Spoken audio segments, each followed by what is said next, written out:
Convidar você a abrir a sua Bíblia em 1 Crônicas, capítulo 4, nós vamos ler apenas 2 versículos. 1 Crônicas, capítulo 4, versículos 9 e 10.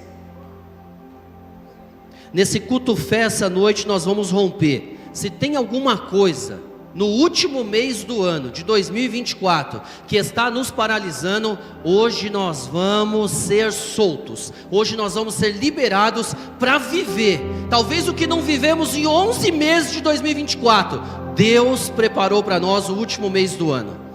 Isso não é clichê de pastor, de ministro do evangelho, não, isso é uma verdade que nós cremos em um culto propício a isso, o culto fé.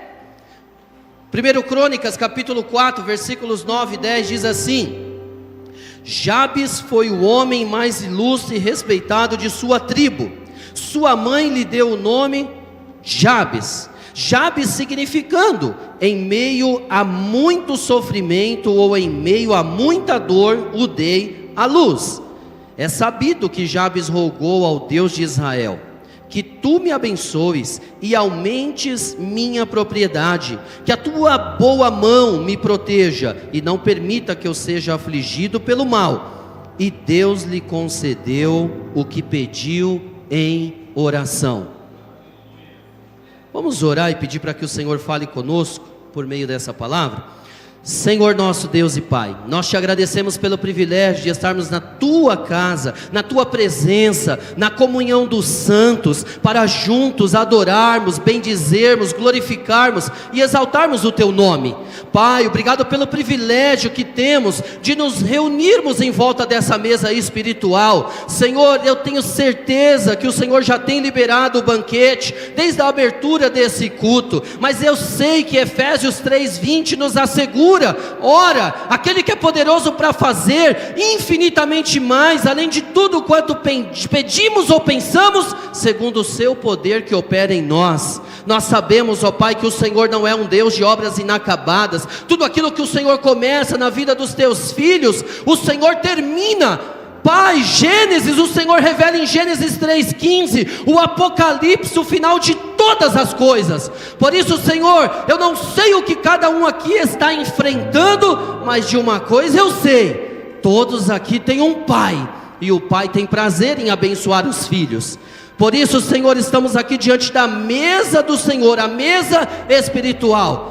Derrama o teu pão, derrama o pão da revelação sobre os filhos que aqui estão. Não viemos buscar migalha, porque migalha é para escravo. Viemos buscar o pão que está posto sobre a mesa, porque somos filhos e filhas e temos, ó Pai, o direito de nos alimentarmos do pão vivo que desceu do céu. Fala conosco nesta noite, ministre sobre nós a tua vontade, a tua verdade e o teu querer. Nós repreendemos, ó Pai, toda seta, toda investida, todo laço, todo dardo inflamado do maligno. Venha, Senhor, manietar todo valente que tentar se levantar contra o conhecimento, a verdade e a revelação do Senhor. É isso que nós te pedimos, ó Pai, nesta noite, e oramos agradecidos, crendo no teu amor, no teu favor e na tua fidelidade, hoje para todos sempre, em nome de Jesus, amém. Quem crê diga amém. Amém. A história desse homem, Jabes, tem esses 2 versículos, pastor Santo, 2 versículos. A mãe de Jabes, quando ela foi concebê-lo, a Bíblia diz que essa mulher teve muita dor no parto, e por ela ter tido essa dor, ela rotulou, colocando o nome de Jabes, dor. Então todas as vezes que esse jovem estava ali na casa, quando a mãe olhava para ele, ela falava: esse me trouxe dor, sofrimento, peso.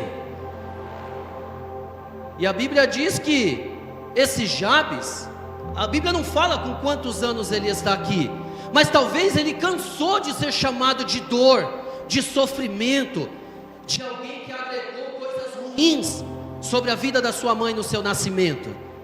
E creio eu que um dia Jabes se cansou, pastor Gé, e ele faz uma oração. Eu creio que Jabes diz: Senhor, eu não aguento mais ser chamado como um homem que traz dor, que traz sofrimento sobre a vida das pessoas. E a Bíblia diz que esse homem, ele foi mais ilustre do que os seus irmãos. E sabe por que foi mais ilustre do que seus irmãos? porque ele ficou cansado de viver, de carregar esse fardo, esse peso e esse jugo opressor sobre ele. E ele toma uma decisão de buscar o Deus de Israel, o nosso Deus, o nosso Pai.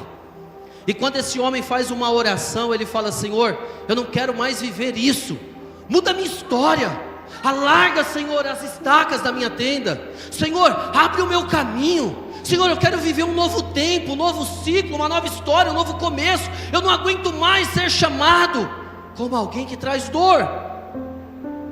E estudando essa palavra, meditando sobre ela, o Senhor me lembrou inúmeras personagens bíblicas que também rotularam. Se você ler o livro de Ruth, capítulo 1, versículo 19 e 20, quando Noemi regressa dos campos de Moabe, lá nos campos de Moabe ela perdeu Elimeleque, seu marido, Malom e Quilion, seus 2 filhos, seus 2 únicos filhos. E quando ela regressa para Belém de Judá, para a casa do pão, para o lugar do louvor e da adoração, quando ela chega no portão da cidade, as mulheres olham e dizem: não é esta Noemi, cujo seu nome no original hebraico é agradável? Sabe o que a Noemi fala? A Noemi olha para aquelas mulheres que a chamaram pelo nome que realmente ela não apenas tinha, mas ela carregava na sua essência e na sua identidade. As mulheres continuaram reconhecendo a Noemi, mesmo depois da perda de Elimeleque, seu marido, Malom e Quilion. As mulheres continuaram reconhecendo a Noemi como a agradável. Mas o que a Noemi responde àquelas mulheres? Não me chameis mais Noemi, me chamem de Mara, porque grande amargura o Todo-Poderoso derramou sobre mim, e a sua mão se descarregou contra mim. Esse é o problema, quando a gente está passando por dor, por sofrimento, quando a gente lembra do nosso passado, e as pessoas nos rotularam lá atrás. Eu, por exemplo, quando eu era da época de escola, lá em Santo André, eu não queria saber de nada. Sabe quando eu comecei a estudar e peguei o desejo pela leitura? A partir de 12 de outubro de 2002, quando eu me converti. Mas aí eu já tinha terminado a escola. Meu período de escola não é referência para ninguém, porque eu era bagunceiro, eu não queria saber, eu não estava nem aí para nada. E os professores falavam assim: não vai servir para nada, vai ser um 0 à esquerda, não vai conseguir nada. E eles me rotularam, mas eu era largado, então até fazia sentido o que eles estavam falando. Pensa um professor que trabalhou o dia inteiro, à noite vai dar aula, e um jovem rebelde chega ali para atrapalhar a aula dele. Eu não tirei a razão dos professores que me rotularam, porque eu fiz isso. Talvez há mais pessoas aqui que bagunçou na escola, que deu trabalho para o pai e para a mãe. Talvez há pessoas aqui essa noite que ainda está nessa condição. Ainda, eu disse, você já pegou, né? Ainda está nessa condição, porque até ao término do culto vai romper esse ciclo. E sabe o que aconteceu? Porque eu conheci ao Senhor, esses rótulos caíram por terra. E tudo que eles me rotularam, não vai servir para nada, vai ser um 0 à esquerda, caiu por terra. Por quê? Segundo Coríntios 5,17, se alguém está em Cristo, não é numa religião, é em Cristo, nova criatura é, as coisas velhas se passaram, e eis que tudo se fez novo. Não tem por que vivermos o velho, quando o novo já foi posto diante de nós. Mas a Noemi, ela disse: não, me chamem de Mara, eu sou uma mulher amargurada, eu não sou mais aquela agradável que vocês conheciam. A Noemi equivocou a teologia a respeito de Deus, por causa da dor, por causa da perda e por causa do sofrimento. Mas não faça isso essa noite. Talvez você está achando que a mão do Todo-Poderoso está contra você, mas na verdade as onipotentes mãos do Todo-Poderoso estão carregando você, governando e dirigindo o seu destino para o cumprimento da promessa e do propósito. Parece que Ele está contra nós. John Piper tem uma frase que ele diz assim: por trás de cada providência carrancuda dele, Ele oculta uma face sorridente. Quando você achar que a face do Pai está carrancuda, está contra você, aguarde. Por trás dessa face carrancuda, Ele oculta uma face sorridente. Só que isso, só quem persevera, só quem vai até o fim, A Bíblia diz que o fim das coisas é melhor do que o começo delas. Então não ache que Deus está contra você se você está no começo de uma jornada com Ele, se você está no meio da caminhada. Ei, quando você cruzar a linha de chegada dessa prova, dessa luta, dessa situação que você está passando, você vai ver a face sorridente do Pai. Martinho Lutero sempre dizia: eu não sei por quais caminhos Deus me conduz, mas eu conheço muito bem o meu guia. Se você sabe quem é o seu guia, se você sabe quem é o seu pai, tudo pode estar desfavorável, tudo pode estar contrário àquilo que você crê, tudo pode estar contrário àquilo que Deus te prometeu. Se você sabe quem é Deus, você vai falar assim: eu sei que o meu Redentor se levantará em meu favor, e em breve essa prova vai se tornar um testemunho, um cântico de gratidão, aonde o meu Senhor será honrado, glorificado e exaltado através da minha vida, da minha perseverança e da minha constância nele. Isso não é clichê, irmãos. Ruth capítulo 1, 19 e 20. A Noemi está amargurada, a Noemi não quer mais ser chamada de agradável. Mas vai estudar a história do livro lá de Ruth, como que termina o capítulo 4. O capítulo 1 tem 3 mortes: Elimeleque, Malom e Quilion. Tem essa mulher agora viúva, tem essa mulher agora órfã, porque ela fica desamparada. Essa mulher não tem mais um homem na casa para assumir a responsabilidade. Tem perda, tem fome, tem escassez, tem tudo. Mas como termina o capítulo 4? O fim das coisas é melhor do que o começo delas. Talvez há pessoas aqui, há famílias aqui, que está no capítulo 1 de Ruth. Mas fica tranquilo, no capítulo 2 ele vai revelar um Boaz para você, que é uma tipificação de Jesus no livro de Ruth. Chega no capítulo 2, Ele vai levar você no celeiro, Ele não vai deixar você morrer de fome. O mesmo Deus que faz a escassez vir sobre a terra, é o Deus que abre as janelas do céu e volta a dar alimento sobre a terra. Mais importante do que a provisão é o provedor.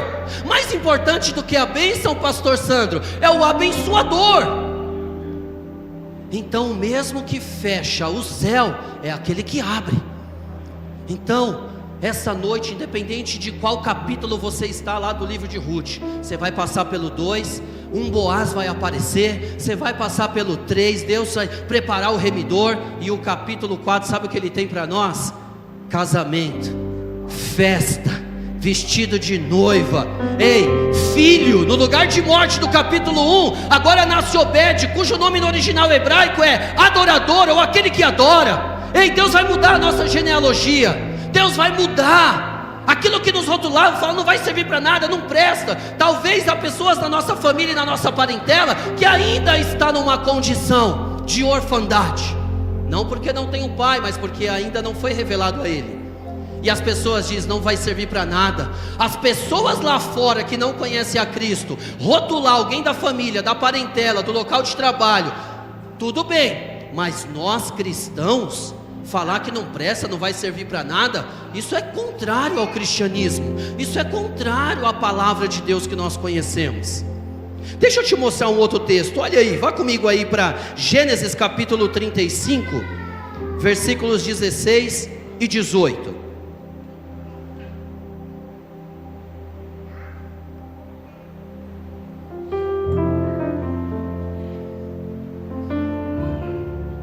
Gênesis 35, 16 e 18 diz assim, 16 ao 18.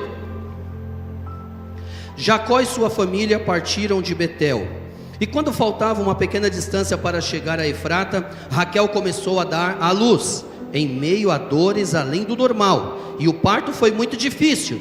E enquanto padecia, tentando dar à luz, a parteira a encorajou: não temas, um filho saudável terás.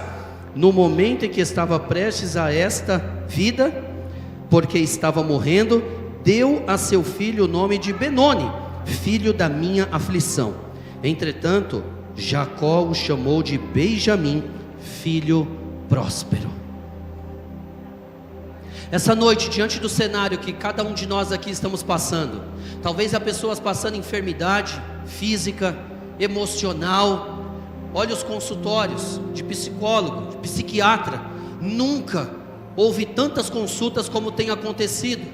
Talvez há pessoas aqui com problema financeiro, Está chegando o fim do ano, quando a gente vai fazer aquela análise, a retrospectiva e falar: meu Deus, mais um ano passando no vermelho, mais um ano endividado, mais um ano apertado nos cartões. Senhor, problema no casamento, Deus, mais um ano, Senhor, que cada um vive de um jeito, cada um vive de uma forma. Senhor, duas pessoas desconhecidas dentro do mesmo ambiente, dormindo na mesma cama, e está passando.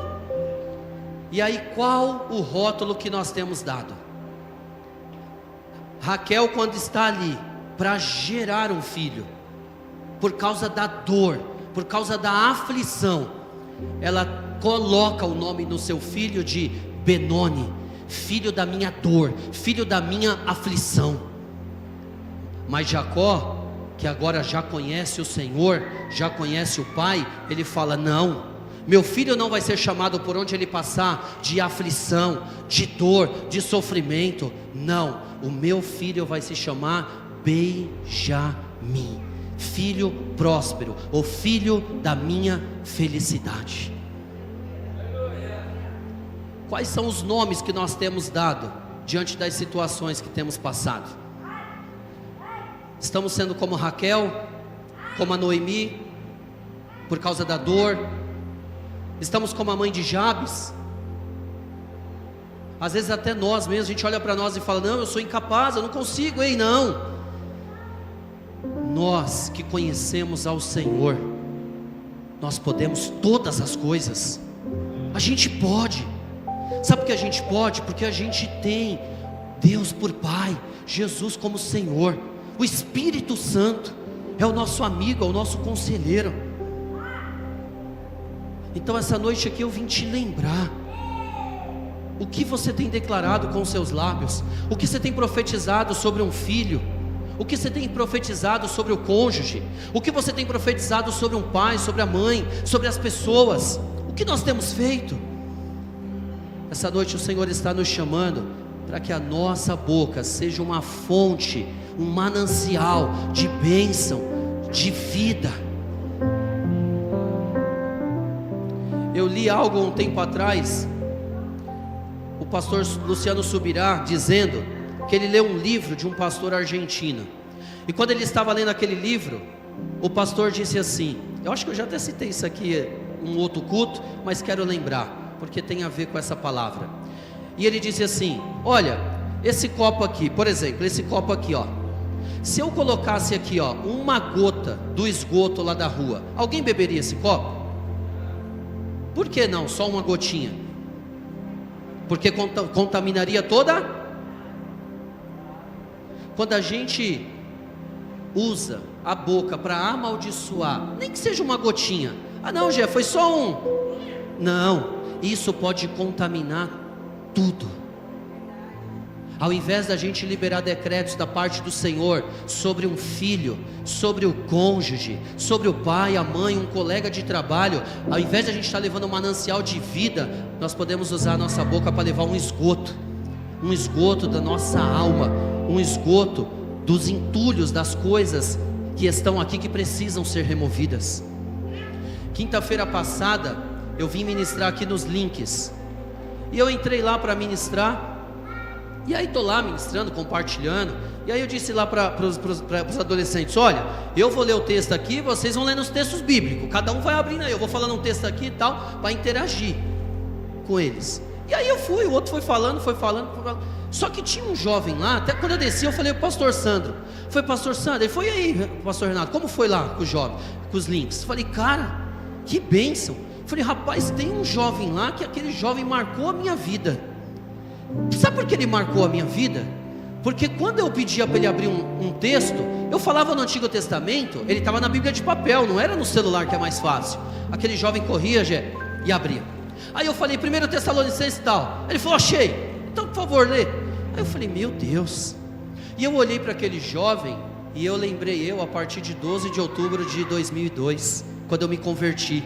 Quando eu me converti, eu pegava a Bíblia, e eu ficava 8, 9 horas lendo a Bíblia, sem tirar. Parecia que eu estava preso. A minha mãe abria a porta e colocava um pão, um café com leite. Aí à noite a minha mãe levava a janta, e eu lá trancado no quarto, só queria ler Bíblia. Eu lembro lá atrás, nessa época, eu lembro de textos que eu li lá atrás. E quando eu olhei para aquele jovem, me trouxe à minha memória aquele período que eu estudei.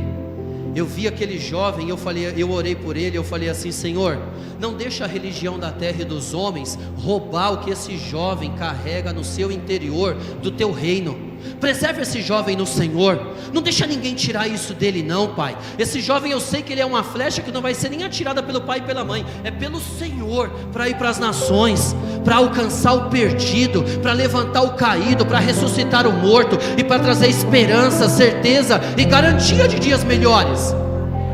E quando eu desci as escadas, eu falei para o pastor Sandro, quando eu entrei no carro, eu falei para minha esposa, eu falei: olha, um jovem ali me marcou. E para minha surpresa, no dia seguinte, às 10 da manhã, eu recebo um áudio de uma pessoa que eu não sabia quem era.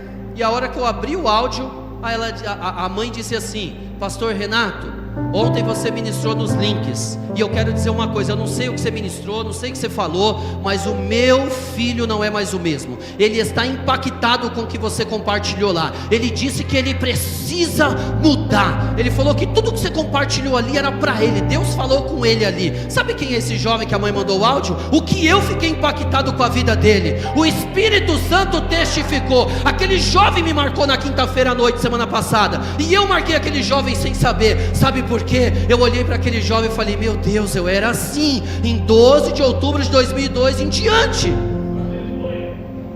Aquele jovem marcou a minha vida, ele não sabia disso. Quando aquela mãe mandou aquele áudio, eu disse para ela: irmã, você não tem noção. Eu disse para o pastor Santo quando eu desci a escada, eu disse para minha esposa quando eu entrei no carro lá no estacionamento, e você está me falando isso? Eu falei: glória a Deus, é só a testificação do Espírito Santo. O que eu quero dizer para você aqui essa noite, com essa palavra, é: toda a sua dor, todo o seu sofrimento, todo o pesar que você está passando, transforma isso em alimento, para alimentar os famintos que estão à minha e à sua volta. Tudo que estamos passando, vamos usar isso como combustível, para ajudar alguém a voltar, a andar no reino, a servir ao Senhor, a cumprir o chamado, a glorificar o nome de Deus. Até quando nós vamos ficar prostrados? Até quando a gente vai deixar de lado? Pessoas estão morrendo, muitas vezes na nossa casa, na nossa família, na nossa parentela, e nós já temos algo dentro de nós que carregamos. É só a gente estender a mão. É só a gente estender a mão. Nós temos algo para entregar. Eu nunca ministrei para adolescente. Eu falei: meu Deus, será que eu tenho alguma coisa para entregar para eles? Vim aqui com o maior receio. E na sexta-feira de manhã, eu estava lá realizado quando eu recebi um áudio de uma mãe. Eu quero dizer algo para você: quando você achar que você não tem nada para entregar, é só você olhar para dentro que você vai lembrar o que você carrega. Você carrega o Espírito do Deus vivo. Sabe que Faraó disse para José em Gênesis 41, 38, a parte B: porventura acharíamos um varão como este, em que haja o Espírito do Deus vivo? Um homem ímpio, pagão, pecador, reconheceu a presença do Espírito de Deus na vida de José, na terra do Egito. Nós precisamos lembrar.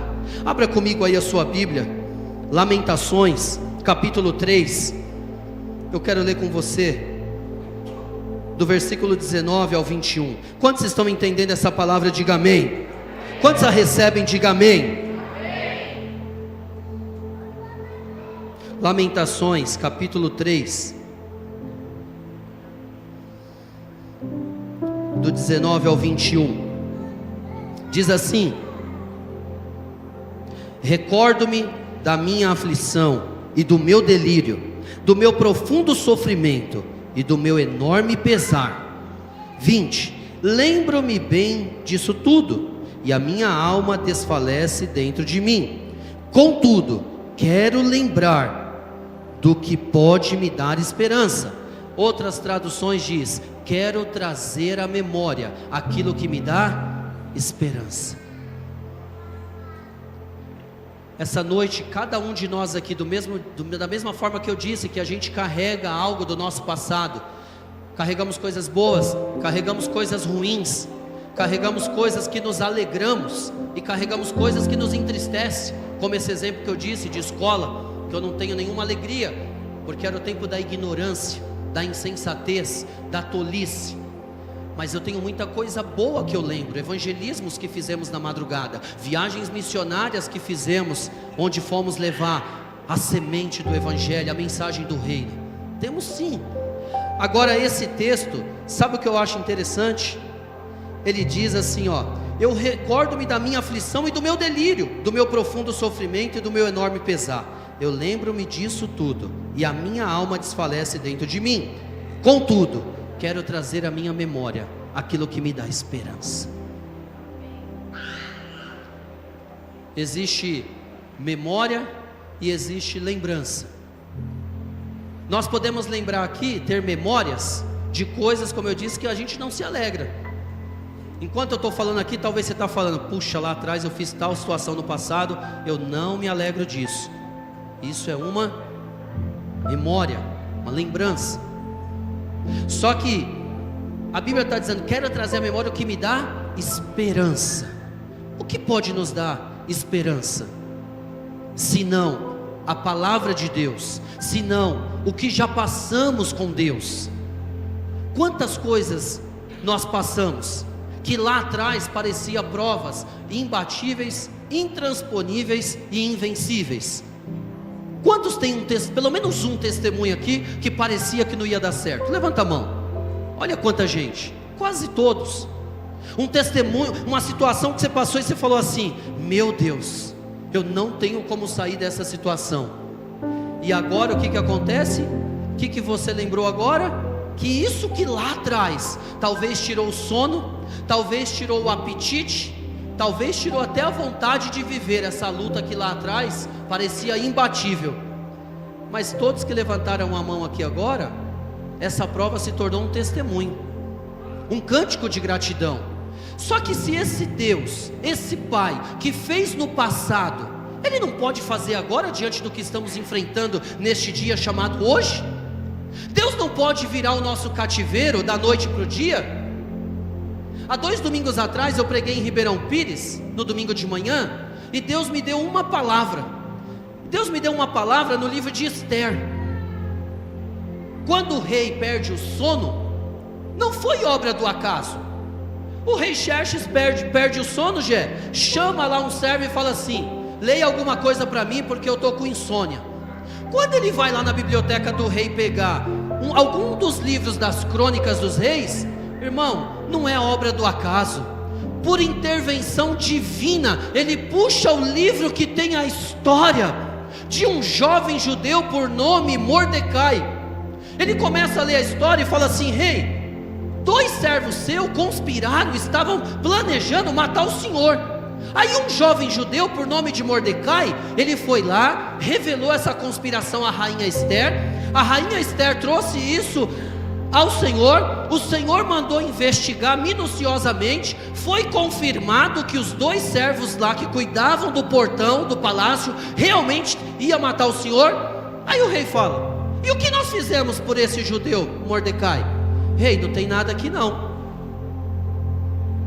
Mas como alguém poupa a vida do rei, a autoridade mais importante desse reino, da capital Suzã? Como essa pessoa não é honrada? Irmão, eu gosto dessa frase, eu carrego ela comigo: o tempo errado rouba o encanto do tempo certo.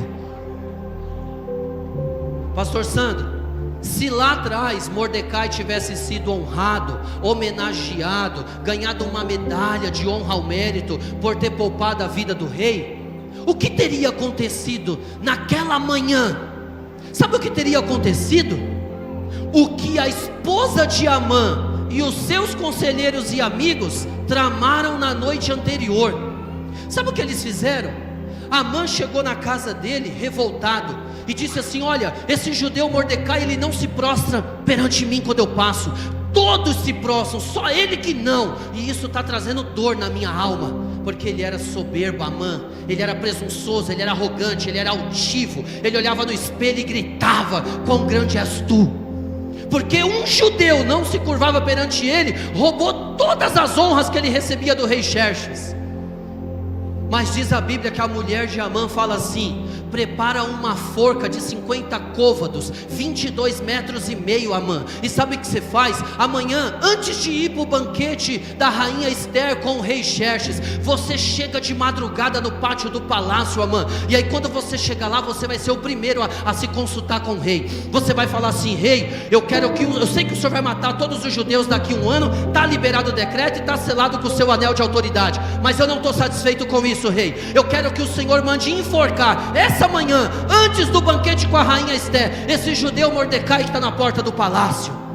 Irmão, por intervenção divina, quando o rei fala: o que fizeram a esse judeu Mordecai? E o servo disse: não fizeram nada, rei. Ele fala: quem está aí no palácio, no pátio, que já chegou para se consultar comigo? E o servo fala: rei, Amã chegou aqui de madrugada, rei, estava sereno ainda. Amã está aí? Nossa, mas Amã nunca chega cedo, então manda ele entrar. E quando Amã entra, o rei fala assim: Amã, o que o rei deve fazer? Qual honra o rei deve prestar a alguém que o rei estima, a alguém que o rei muito quer bem? Amã olhou para o espelho e falou, aí ele cantou aquela música: esse cara sou eu. E ele disse assim: não tem ninguém nesse reino, aqui na capital de Suzã, tão importante nesse reino senão eu. E aí Amã, quando ele toma essa decisão precipitada no seu interior, ele externa e fala: rei, o senhor tem que fazer assim: o senhor pega as suas vestes reais, coloca sobre esse homem, já falou homem.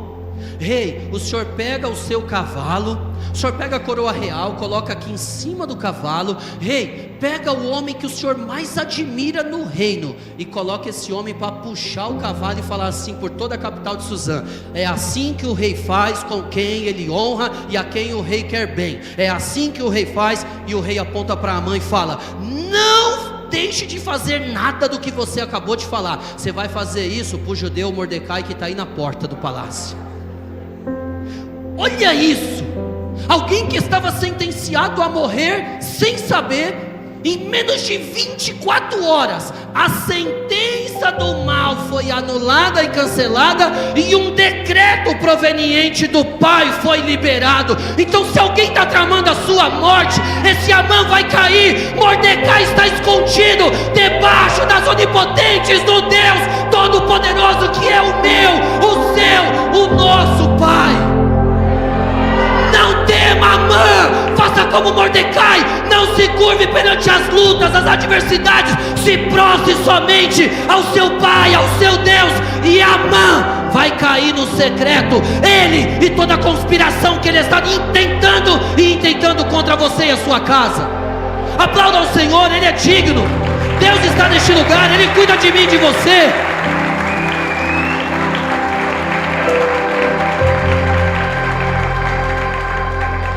Se nós entendêssemos essa verdade, a gente ia parar de viver da forma que a gente vive.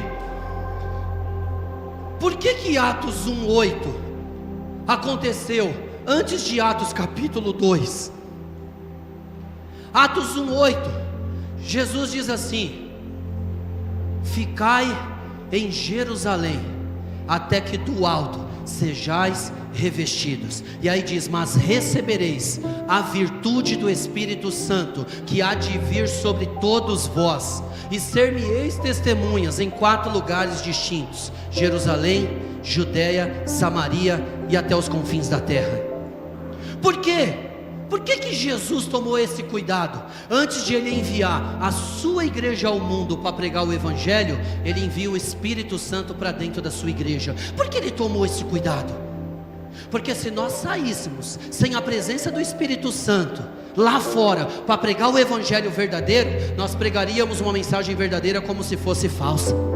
Então Jesus tomou o cuidado. Antes de Ele enviar a igreja ao mundo para pregar o Evangelho, Ele envia o seu Espírito para dentro da igreja. Mas por que nós vivemos como se não tivéssemos o Espírito Santo?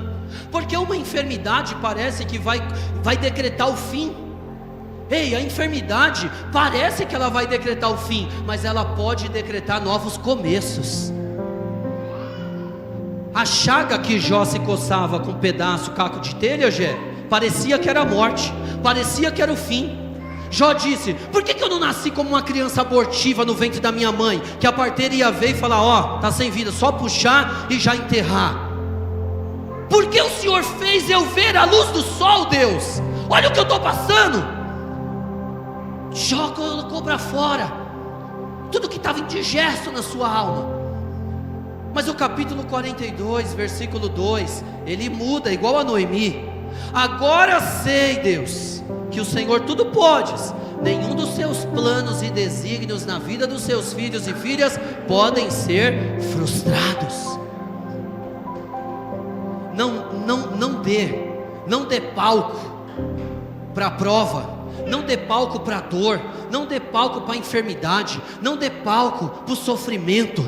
Pega tudo isso, faz como Jabes, arranca do seu interior e fala: eu não aguento mais ser chamado de dor e sofrimento. Por onde eu passo, fala: ah, aquele ali, ó, ele traz dor. Por onde ele passa, ele traz dor, traz sofrimento. A Raquel tentou chamar o menino de Benoni, dor, sofrimento, aflição. Jacó falou: ei, se fosse lá atrás, até chamaria, mas agora eu já conheço ele. Meu filho não vai ser chamado dor, sofrimento, meu filho vai ser chamado felicidade, porque é isso que eu tenho vivido desde quando ele se revelou a mim.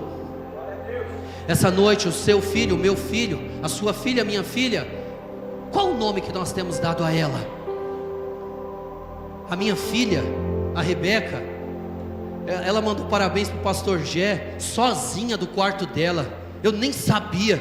Minha esposa falou: Renato, você viu a mensagem que a Rebeca mandou para o Gé? Eu falei: eu não, estou trabalhando aqui na sala, ela está lá no quarto. Ela falou: olha que coisa linda. A hora que eu vi a mensagem, eu falei: meu Deus, parece que foi um pastor, uma pastora que escreveu a mensagem, sozinha. A minha filha, eu não exijo as coisas dela, eu não obrigo ela. Tudo que a minha filha faz ali, que você vê na rede social dela, porque ela fala que ela é YouTube, é espontâneo. Tem 9 aninhos. A minha filha esses dias falou: pai, minha amiga estava com dor de cabeça, eu levei ela no banheiro da escola e orei por ela, sozinha. Eu não falei para ela orar. Ela vê o que a gente faz. Ela vê, as pessoas mandam áudio para mim, para minha esposa, a gente vai lá e manda uma oração. Eu tenho esse hábito. A pessoa está no outro lugar, eu falo: vou mandar uma oração. A sombra de Pedro curava, o lenço de Paulo curava. Por que meu áudio não vai curar? Vai curar, é o mesmo Deus, é o mesmo Jesus, é o mesmo Espírito Santo. Cada um usa aquilo que tem, ou que tinha na ocasião. Sabe o que ela fez esses dias? Ela falou: pai, a fulana lá não sei se era a avó ou mãe da amiguinha dela, estava doente. Pai, vamos dobrar o joelho e vamos mandar um áudio. Eu falei: vamos agora. Por que ela pediu isso? Porque o exemplo, ele não apenas é o melhor método de ensino, o exemplo carrega. Então o que nós precisamos fazer é isso. Os nossos filhos estão nos assistindo. Paulo diz que nós somos cartas lidas todos os dias. O que as pessoas estão lendo ao nosso respeito? Quero trazer à memória aquilo que me dá esperança. Eu só estou trazendo à sua memória o que está na palavra de Deus para nos trazer esperança. Ei, o Senhor é o mesmo, Ele não mudou. O que você precisar, como nosso pastor Alexandre disse esses dias aqui pregando. Por que ele disse eu sou? Eu sou o que você precisa. É cura física? Eu sou o Jeová Rafá, que cura, que sara. Você precisa de dinheiro? Eu sou o Jeová Jirê. O que você precisa? O que você precisar, eu sou. Eu não serei, eu não fui, eu sou. O que você precisar essa noite, o eu sou está em nosso meio. Só que essa noite eu e você precisamos voltar para a identidade que nós somos no Senhor. Abra sua Bíblia em Mateus capítulo 4, versículos 3 e 4. Quantos ainda estão entendendo essa palavra? Diga amém. Amém. Quantos ainda a recebem? Diga amém. Amém.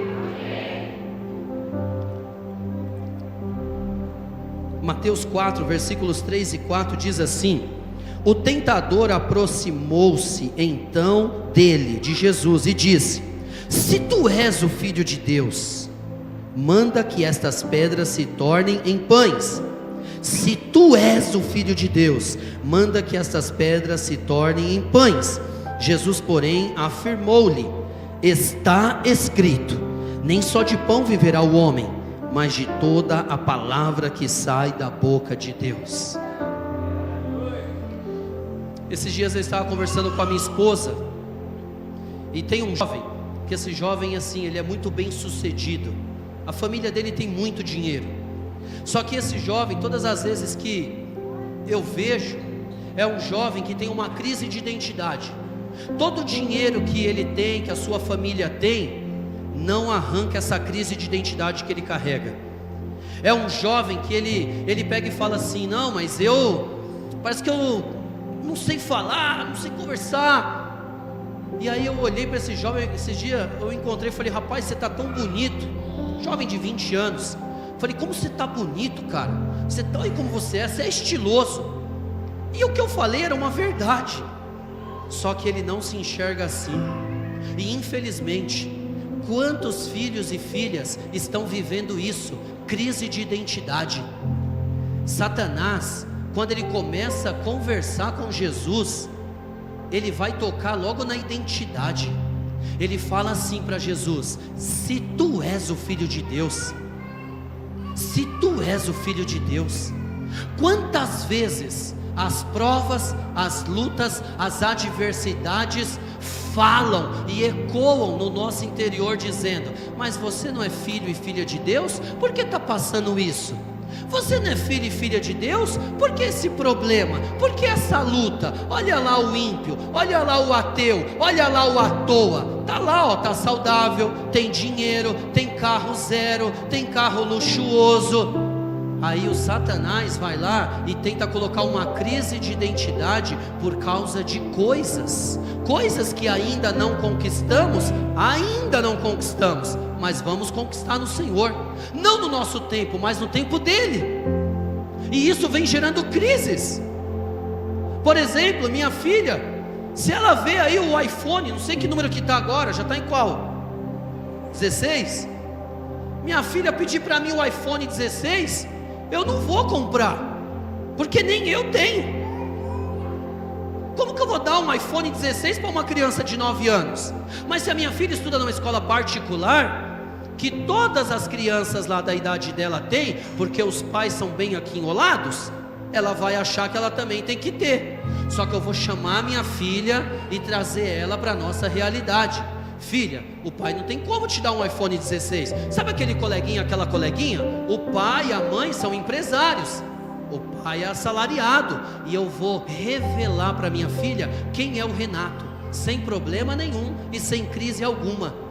Se a minha filha entender quem é o Renato, quem é a Daiane, ela vai falar assim: meu pai e minha mãe não podem dar, mas meu pai e minha mãe dá o que o iPhone 16 não dá. Meu pai dá amor, minha mãe dá amor. Meu pai dá atenção, minha mãe dá atenção. Meu pai dá carinho, minha mãe dá carinho. Tem gente que dá o iPhone 16 porque não tem tempo para dar amor e carinho. O que você prefere? Dar um iPhone 16 para preencher o tempo do seu filho? Ou dar um Samsung inferior, mas dar amor, carinho e atenção, e principalmente encher ele com as verdades eternas do Senhor? Agora, quantos estão vivendo crise? Porque não tem o iPhone, porque não tem uma roupinha de marca, porque não tem o tênis que o outro colega tem. Nós precisamos ensinar os nossos filhos a não ter crise de identidade por coisas, mas mostrar para ele quem eles são no Senhor. Quando Satanás disse: se tu és o Filho de Deus, Jesus falou: Satanás, você só pode estar de brincadeira comigo. Satanás, você não viu quando eu fui batizado agora há pouco por João Batista? Ei, quando Jesus foi batizado, 3 coisas aconteceram. Primeiro, quando ele acaba de ser batizado, a Bíblia diz que Jesus ora, como diz o Lucas.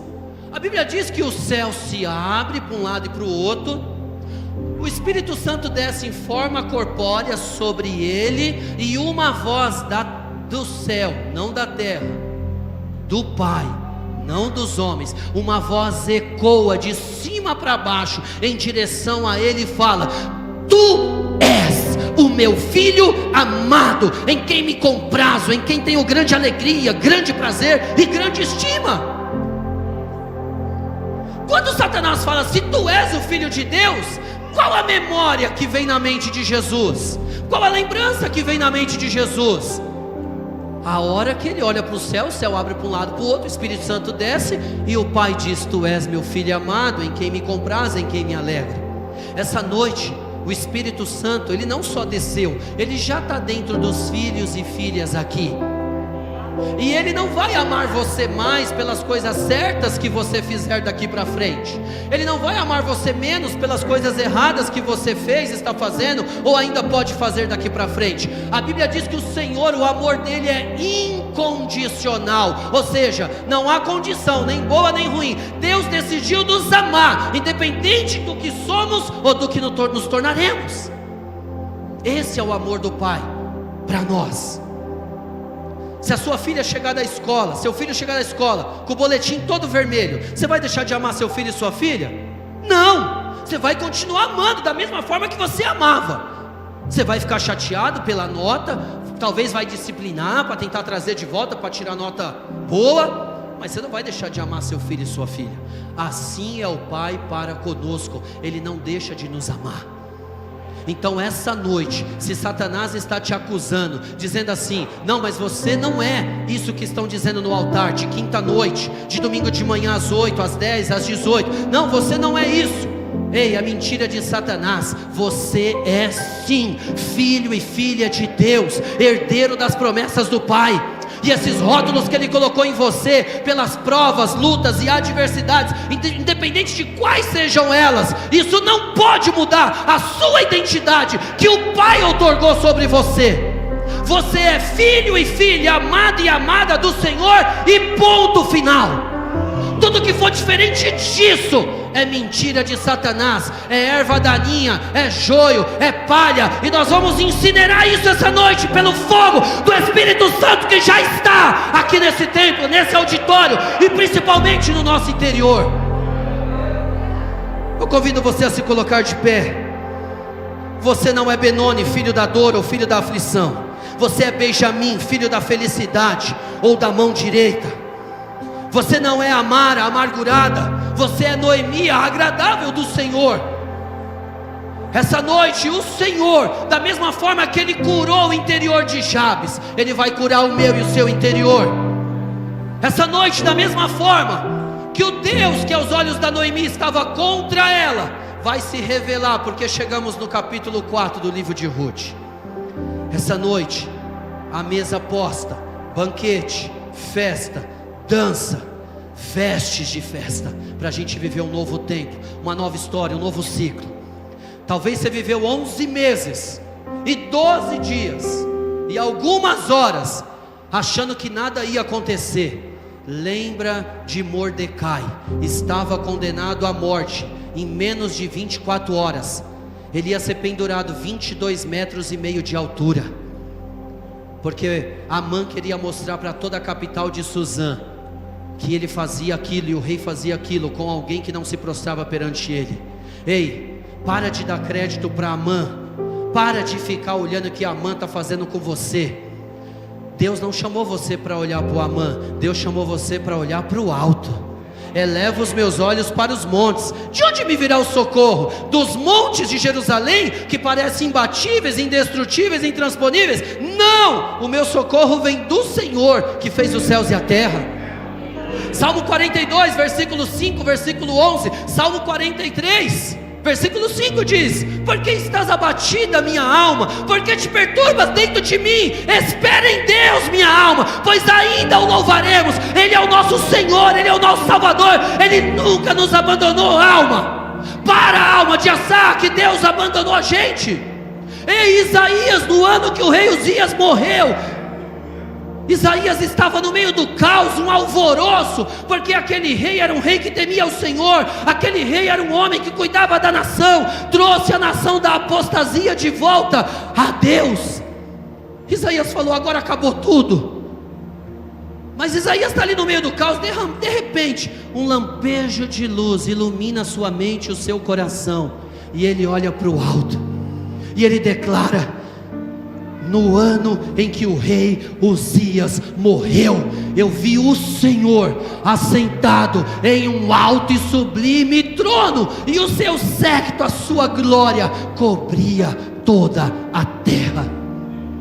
Ei, eu não sei qual Uzias morreu na sua vida, que você está sentindo falta dele. Deus nunca mandou você se refugiar no rei Uzias, Deus mandou você se refugiar nele. Aquele que habita no esconderijo do Altíssimo enfermidade física, emocional, problema financeiro, problema no casamento, problema no trabalho, qualquer problema, aquele que habita no esconderijo do Altíssimo, a sombra do Onipotente descansará. Opa, descanso. Quantas almas cansadas, quantas almas afligidas, quantas almas pesadas. Mateus 11, 28 ao 30, olha o convite do Mestre Jesus: vinde a mim, todos vocês que estão cansados, oprimidos e sobrecarregados, e eu vos aliviarei. Tomai sobre vós o meu jugo e aprendei de mim, que sou manso e humilde, porque o meu jugo é suave, o meu fardo é leve, e assim encontrareis descanso para a vossa alma. Essa noite há muitas almas cansadas aqui. Talvez o Senhor preparou essa noite para fazer o mesmo que Ele fez com Mordecai, sentenciado em menos de 24 horas para morrer. O Senhor vira o cativeiro e coloca ele. Sabe quem ocupou no final da história do livro de Esther, que tem 10 capítulos? Fiz 2, tá? Para você não achar que eu não sei contar. Ó, 10 capítulos do livro de Esther. Sabe o que aconteceu, pastor Sandro, no livro de Esther? Sabe quem ficou no lugar do Amã e virou o braço direito do rei Xerxes? Mordecai, o judeu. Quando o rei manda Amã honrar Mordecai, o rei fala assim: você vai fazer tudo o que você falou, não retires nada. Ao judeu Mordecai que está na entrada do palácio, eu quero dizer uma coisa para você.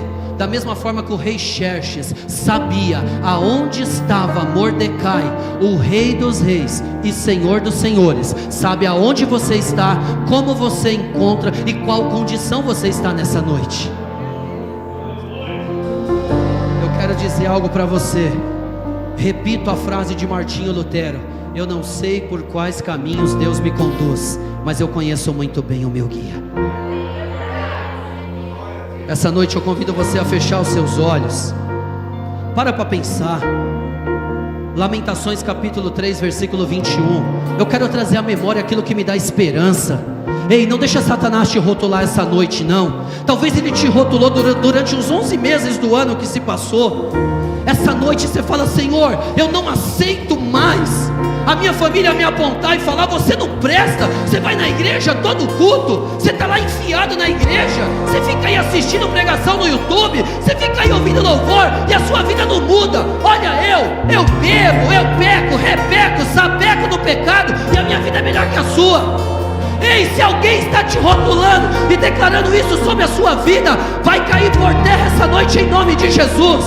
Se alguém está dizendo: olha, você vai para a igreja e está enfermo no físico, na alma. Ei, a enfermidade física, emocional não tem a última palavra sobre a sua vida. A última palavra não vem da medicina da terra e dos homens. A última palavra vem do médico dos médicos, Senhor dos senhores. Ei, o meu Deus, Ele pode essa noite cancelar diagnósticos que foram liberados. O que é um diagnóstico liberado pela medicina da terra? Quando o meu Senhor ressuscita mortos há 4 dias. 4 dias. Ei, a última palavra não é da terra, é do céu. Não vem dos homens, mas vem do seu Pai, que está sentado em um alto e sublime trono. Cancele as sentenças que Amã liberou sobre você e viva os decretos que o Rei dos Reis já otorgou sobre a sua vida, sobre a sua casa e sobre a sua família.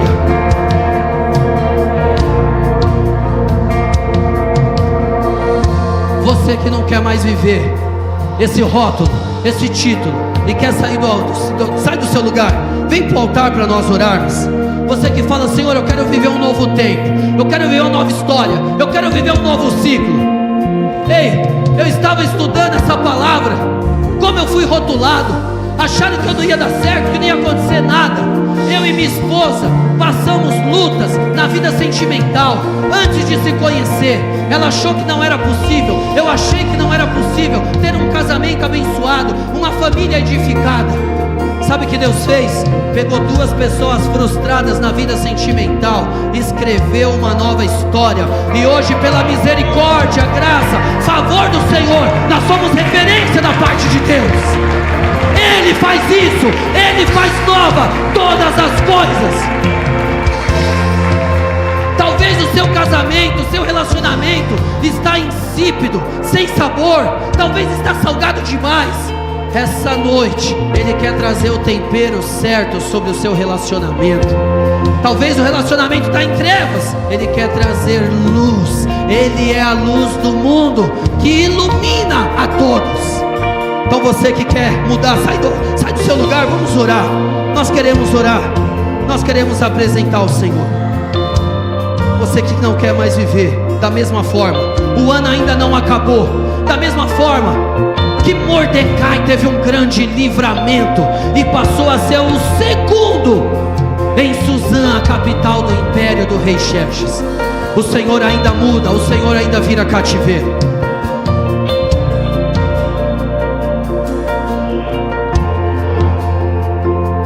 Traga a sua memória, viva Lamentações 3:21. Traga a sua memória. Você fala: Senhor, eu não aceito mais viver da mesma forma. O Senhor pode, até 31 de dezembro, se o Senhor quiser, anular diagnóstico médico, cancelar sentença judicial. O Senhor pode restaurar a vida financeira. O Senhor pode restaurar relacionamento. Ele pode, Ele muda circunstâncias. Não subestime a graça, o amor e o favor do Senhor. Vamos orar pela vida dos nossos irmãos. Eu quero orar por você também que está aí na sua cadeira em pé. Vamos orar.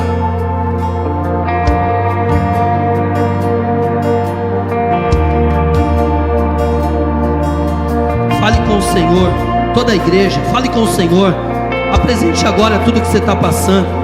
Reflita nessa palavra que Ele mandou compartilhar com você. Essa palavra tem me alimentado já faz 2 semanas, e ela vai alimentar você essa noite, sua casa, sua família. Pai, nesta noite nós queremos, ó Pai, colocar essa palavra em prática. Nós não aceitamos mais rótulos, títulos, sentenças que foram colocadas em nós.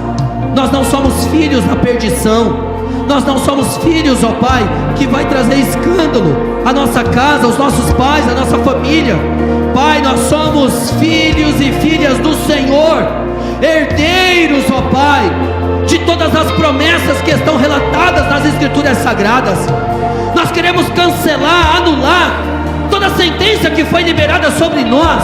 Nesta noite, Espírito de Deus, cancela diagnósticos médicos.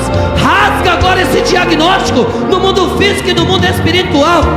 Remova, cancela, anula células cancerígenas. Espírito de Deus, faça a medula produzir células saudáveis, cheias do sangue arterial, oxigenado com nutrientes, vitaminas e proteínas a correr por todo o corpo. Espírito Santo, faça com que o sangue de Jesus corra por todo o organismo, trazendo a vida zoe, a vida abundante que Jesus já entregou a nós. Pai, sentenças que foram decretadas por juízes da terra, cancela, anula, remova no mundo físico e no mundo espiritual. Muda a história, muda ciclos. Comece essa noite um novo tempo, um novo começo sobre a vida de todos os filhos e filhas que estão aqui essa noite, seja de forma presencial, seja nessa live. Alcança-os nesta noite, Pai. Que a graça, a misericórdia, o favor que alcançou Mordecai, que mudou a história da Noemi e a transportou do capítulo 1, capítulo de morte, perda, escassez, dor, e a levou ao capítulo 4, de festa, dança, comida, bebida e nascimento de adoradores. Muda a nossa genealogia, que a partir desta noite a gente venha gerar obedes, adoradores, adoradoras, que vão glorificar, exaltar e bendizer o Teu nome. Pai, cancela todas as sentenças que estavam liberadas sobre filhos e filhas aqui essa noite, e libera os decretos provenientes da Tua palavra, como diz Hebreus 11:1. Ora, A fé é o firme fundamento, a certeza das coisas que se esperam e a prova das coisas que não se veem. Hebreus 11:6. Sem fé é impossível agradar-lhe, porque aquele que se aproxima de Deus deva crer que Ele é galardoador, presenteador e recompensador daqueles que o buscam. Eis os filhos aqui, buscar-me-eis e me achareis, quando me buscardes de todo o vosso coração. Pai, eis os filhos e filhas aqui, buscando ao Senhor de todo o seu coração. Por isso se revela aos filhos e filhas, mostra quem tu és, mostra que por trás de cada providência, cada face carrancuda do Senhor, há uma face sorridente nos aguardando no final da linha, Senhor.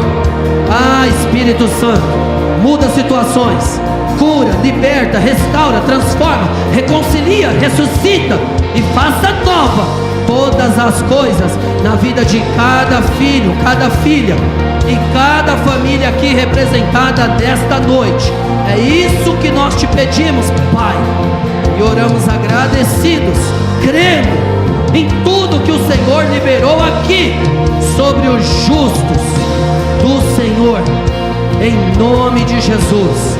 Faz isso, Pai, para a sua própria honra e glória e para a alegria do nosso coração. E nós vamos render a Ti toda honra, glória, louvor, adoração e testemunho, porque só Tu és digno de receber. É isso, Pai, que nós te pedimos e oramos agradecidos em nome de Jesus. Em nome de Jesus.